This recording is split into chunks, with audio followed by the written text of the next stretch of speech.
Bonjour, c'est Vanille pour une nouvelle vidéo. Aujourd'hui, je vais vous faire c'est le début d'une série de tutos pour vous expliquer comment créer un site web. Quand il s'agit de créer un site web, il y a deux parties. Tout d'abord, il y a la création du site web en lui-même, donc on code, on fait des pages, etc. Et il y a la mise en ligne. Je vais vous parler que de la première partie, parce que c'est à vous de choisir chez qui vous hébergez, c'est à vous de trouver des solutions, etc. Moi, je vais vous commencer par vous faire un tuto sur comment créer la page web. Une première partie donc qui parlera du HTML. Qu'est-ce que c'est que le HTML? C'est un langage de programmation. HTML, ça veut dire Hypertext Marker Language. Donc c'est un langage hypertexte de marqueur. Je vais vous le présenter. Tout d'abord, vous créez un nouveau dossier comme vous voulez. J'ai mis quelques images de base pour commencer, pour faire quelques tests, et vous créez un nouveau fichier texte. Ce fichier, vous l'appelez index.html. C'est surtout le HTML qui est important, mais je vous conseille également de mettre index devant. Donc oui, je vous modifie l'expression. Et vous avez un fichier comme ça. Vous l'ouvrez avec votre éditeur de texte. Moi, c'est Notepad. Et je vais commencer à écrire du code. Le HTML, c'est un langage de balise. Une balise, qu'est-ce que c'est? C'est quelque chose qui ressemble à ça. Donc ça, c'est une ouverture de balise. Donc c'est un signe inférieur. Le nom de la balise est un signe supérieur. Ça, c'est comme on ouvre la balise. Et ça, c'est comme on la ferme. Donc ça ressemble beaucoup. C'est juste qu'ici, on a un petit slash qui signifie que la balise se ferme. Donc, cette balise, c'est la balise HTML. Et elle veut dire que à l'intérieur de cette balise, donc tout ce qu'on va écrire ici, ce sera du code HTML. Juste avant, je vais mettre une autre balise, car comme c'est un langage de balise, il y a un peu que ça. Et je vais écrire doctype HTML. Ça veut dire que je code en HTML toujours, et que la version du HTML que j'utilise, c'est du HTML5.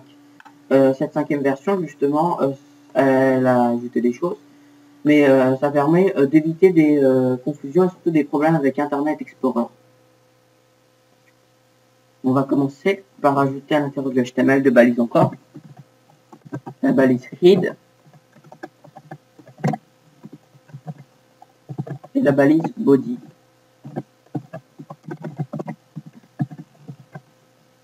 Ces deux balises, head ça veut dire tête, body ça veut dire corps. Ça, c'est la tête de la page. Cette balise, elle va contenir plein d'autres balises, bien sûr, qui, elles, auront la particularité de ne pas être vues. Ce sera des balises qu'on ne voit pas dans le corps de la page. Par exemple, il existe la balise title, qui va être le petit titre de la page qu'on voit juste ici. Sur le title, je vais écrire par exemple tuto. Et si je teste, donc j'ouvre Safari Pro, normalement elle devrait être vide parce que j'ai rien mis dans le body et dans le petit titre, ça va être écrit title. Donc si je viens de cas ici, c'est écrit tuto. Enfin oui, tuto, je sais pas. Je vais vous apprendre comment mettre un petit logo comme ça, là ici, parce que Chrome il avait dû s'en souvenir. Normalement, est-ce que si j'aurais, je sais pas, j'ai quelques 5. Non, il se passe rien. C'est pour voir, mais normalement le petit logo comme ça il n'est pas à la base. C'est parce que j'ai recommencé un peu. Mais on va continuer. À l'intérieur de la base body, généralement, toutes les pages web, pour qu'elles marchent, il leur faut au moins un titre principal, donc au moins une balise qui s'appelle H1. À l'intérieur, on va mettre titre de mon site.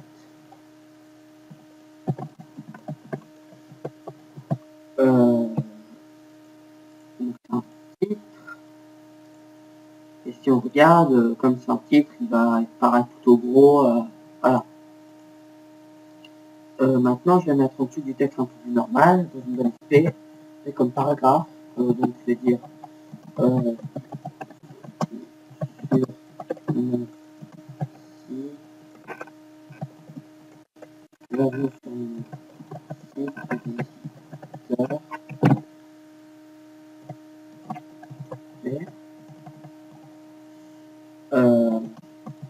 comment le truc.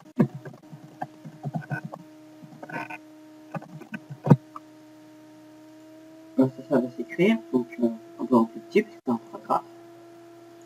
Et maintenant, comment sauter des lignes dans le paragraphe? Parce que si je mets, si je saute une ligne comme ça, ici, il n'y aura pas de saut de ligne. Est-ce qu'un changement de balise, j'aimerais tester vite fait pour votre saut de ligne? Peut-être, mais j'en suis pas sûr. Oui, un changement de balise va provoquer un saut de ligne. Mais comment faire pour sauter une ligne sans changer de balise? Pour ça, il existe encore une balise, la balise BR, qui veut dire on saute une ligne. Et si je l'utilise, il y a eu un saut de ligne, et le saut de ligne il est un peu plus petit parce qu'il n'y a pas eu de changement de balise. Donc on a 2 lignes et un titre. Après, dans le head, je vais mettre d'autres balises qu'on va se voir. Donc la balise ligne, tout d'abord, qui va permettre de rajouter une icône. Donc rel égale icône. Ça, ce truc qu'on voit en rouge, c'est un attribut. C'est pour certaines balises, en fait pour la plupart, on peut mettre des attributs. Pour la balise P aussi, mais là j'en ai pas eu besoin. Et cette balise link, je vais mettre l'attribut rel icône. Donc ça c'est le nom de l'attribut, ça c'est la valeur de l'attribut. Ça veut dire que la balise link, elle va permettre de créer un lien avec un autre fichier. Et ce fichier, ça va être un fichier pour changer l'icône de la page. Donc rel icône. Type, donc le type du fichier. Là c'est une image de type PNG. Et le nom de l'image, donc href. Et je vais par exemple mettre, pour je vais mettre attention. Et je ne vais pas de mettre en PNG pour que ça soit entier. Et si j'ouvre maintenant, je regarde. Après cette icône, on va mettre d'autres choses sur la page. Maintenant que je vous ai présenté la plupart des balises qui existent, qui sont pratiques, je vais vous en faire une petite liste des autres. Il y a la balise méta qui permet d'indiquer des informations, des métadonnées sur la page. Par exemple, je vais mettre UTF-8, ce qui signifie que l'encodage de la page, c'est l'UTF-8. Là, on remarque que ces deux balises-là, c'est des balises qui sont auto-fermantes, c'est-à-dire qu'on les ouvre et on les ferme en même temps avec un petit slash à la fin. C'est un autre type de balise qui ne sert pas à avoir du contenu, et donc le principal contenu auquel elles vont servir, ça va être avec le petit charset. BR en est une, mais BR n'a pas d'attribut parce qu'on n'a pas besoin de préciser, donner des précisions sur un saut de ligne.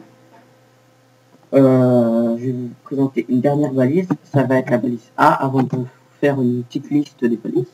La balise A, elle a comme attribut href, et je vais mettre dedans le texte d'accueil. Et la balise A, c'est une balise très importante, c'est un lien. A comme encre, enfin je suis pas sûr que c'est encre, mais ça sert à faire un lien. Href, ça va être la page vers laquelle ça redirige. Donc qu'est-ce que je peux mettre? Je sais pas, vous mettez la page que vous voulez. Si vous mettez rien, ça va rediriger vers la même page où vous êtes, donc ça va juste rafraîchir la page. Et donc ça permet de faire un lien, c'est une balise très utilisée. Là, ça rafraîchit la page. Et dernière balise importante, la balise IMG. Elle n'utilise pas l'attribut href pour désigner un fichier, mais l'attribut source. C'est également une balise auto-fermante. Et par exemple, je vais mettre l'image design.png. Et il y a une image qui apparaît, donc celle que j'avais mise dans le fichier ici.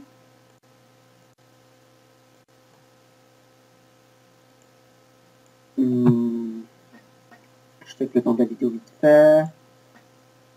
Ouais, ça c'est pour les balises utiles. Enfin, utiles. Les balises qui vont permettre de donner du contenu à la page, les balises de base.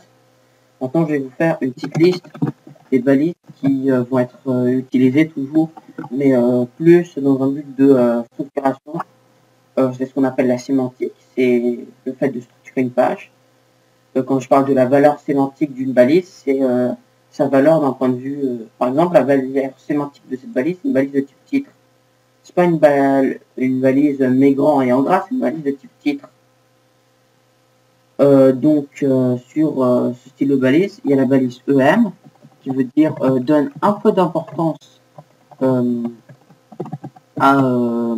au texte, et la balise de type strong, qui veut dire donne beaucoup d'importance à ce texte sémantique.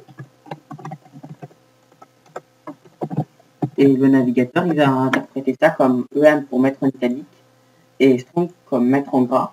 EM, c'est-à-dire en face, on peut utiliser la balise I, mais je recommande d'utiliser la EM. Et maintenant, ici, on a de l'italique et du gras. Sinon, on a la balise UL, qui contient des balises li. Là, je vais fermer la UL. Ça, c'est pour faire des éléments d'une liste. Par exemple, là, je fais ça veut dire j'introduis une liste. Ça veut dire j'introduis un élément dans cette liste. Donc ici, on a l'élément A, l'élément B dans la liste. Je projette encore un élément C, etc., et continue comme ça à l'infini.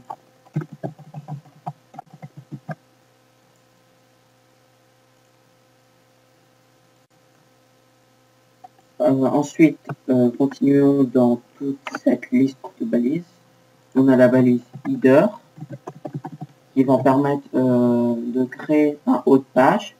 Header comme tête, comme head, mais ça va permettre de créer un haut pour le contenu.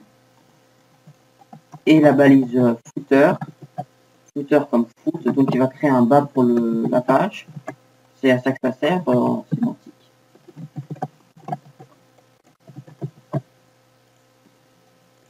Et là, bon, elle se voit pas, mais elles permettent de structurer la page.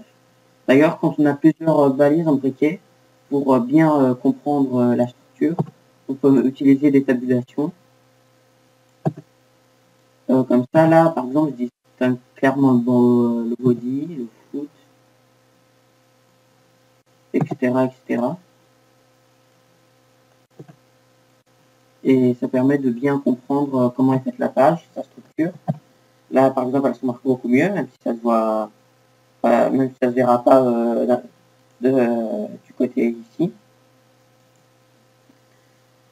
Continuons dans les balises. Qu'est-ce qu'il y a d'autre? Ah oui, la balise nav qui peut se mettre dans la balise leader, qui devrait. Enfin, on peut. Moi, je pense qu'on devrait la mettre dedans. Nav comme navigation, ça va permettre de mettre un système de navigation dans la page. Par exemple, là, je mets une balise A, ça permet de naviguer. Je peux mettre une deuxième balise A, où dedans, je mettrai téléchargement, etc.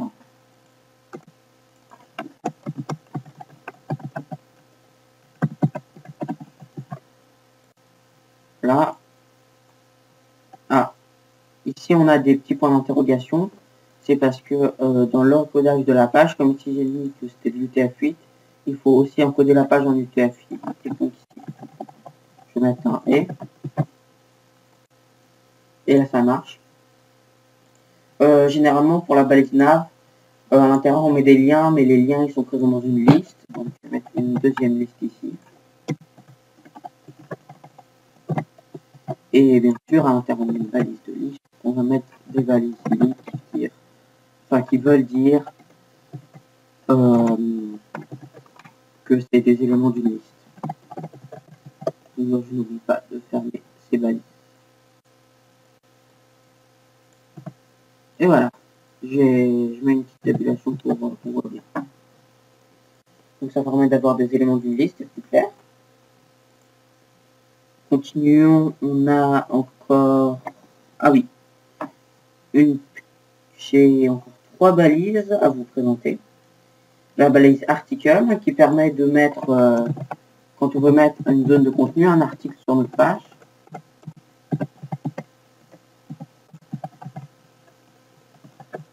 Article, voilà.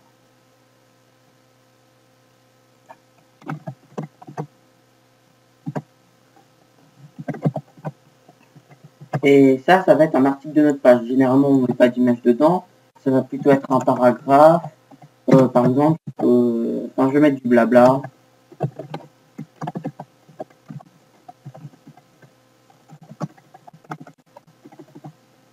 Et bien sûr, la balise articulale, elle va rien vraiment valoir dire lorsqu'il s'agit d'afficher la page, c'est juste d'un point de vue sémantique, donc sur ce que ça veut dire. Et elle va nous être utile après dans le prochain tuto que je vais vous montrer, qui parlera du CSS, qui est un deuxième langage qu'on utilise pour faire les sites web, mais qui ne va pas servir à la même chose. Donc vous verrez ça dans le second épisode. Donc les deux dernières balises que je vais vous présenter, c'est la balise div. C'est une balise qui va permettre de stocker d'autres balises. Sa particularité, c'est qu'elle n'a aucune signification sémantique. Donc elle va être utile en CSS, je vais vous montrer dans un prochain épisode. Et la balise span, qui est comme la balise div, sauf que elle permet de stocker du texte, alors que la balise div, elle permet de stocker d'autres balises. Donc accepter, span. Et d'un point de vue balise, c'est tout ce que je vais vous montrer aujourd'hui. C'est la fin de cet épisode. Je vous souhaite une bonne soirée, une bonne journée si c'est la journée. Et à la prochaine fois.